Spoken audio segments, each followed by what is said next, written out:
Osteoarthritis is the most frequent cause of physical disability among older adults in the world, affecting more than 20 million Americans, with 20% of us destined to be affected in coming decades, and becoming more and more widespread among younger people as well.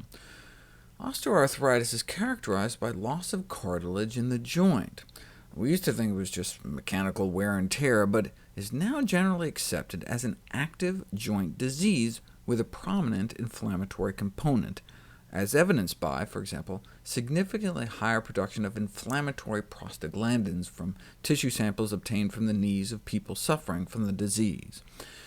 If the loss of cartilage is caused in part by inflammation, might an anti-inflammatory diet help, like it does with rheumatoid arthritis?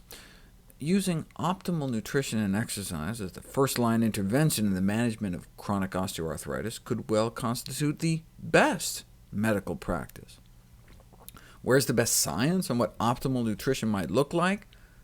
The China study is a prime example, showing the serious health consequences of high consumption of pro-inflammatory foods, meat, dairy, fat, and junk, and low consumption of anti-inflammatory plant foods, whole grains, vegetables, and fruits, and beans, split peas, chickpeas, and lentils.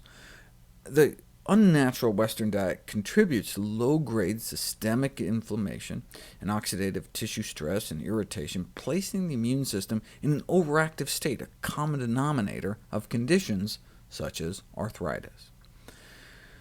There are phytonutrients in plants that appear to help decrease the degradation of the joint cartilage, the inflammatory activity, the cell death, and oxidative damage.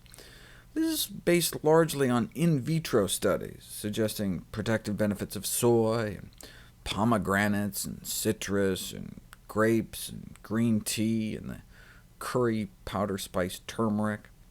But my patients are people, not petri dishes. What role might the yellow pigment curcumin in turmeric play in the treatment of osteoarthritis? Well, obesity doesn't just put stress on our joints. Fatty tissue inside our joints, like in the kneecap itself, is a source of pro-inflammatory chemicals that have been shown to increase cartilage degradation. Curcumin may not only help prevent the release of inflammatory chemicals, but slow the formation of the fat pad in the first place. But enough with test tubes. There have been 2 clinical studies published to date.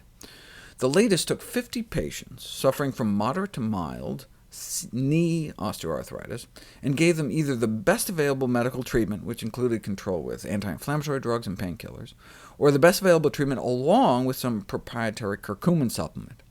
They looked at a number of different outcome measures, including the Karnofsky scale, which goes up to 100, which is normal, no complaints, no evidence of disease, down to 0, at which you're dead.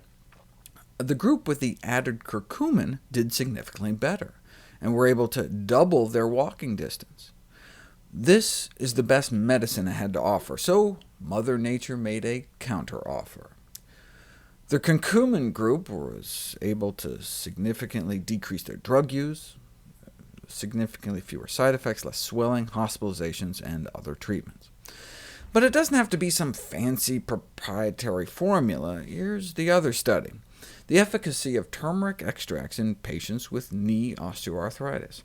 About 100 sufferers were randomized to ibuprofen or concentrated turmeric extracts for 6 weeks, and the curcumin group did as good or better than the ibuprofen. Even though ibuprofen is over-the-counter, it can cause ulceration, bleeding, and perforation of the stomach and intestines, can eat right through our stomach wall, and in fact that happened to someone in the study. Whereas what are the side effects of curcumin?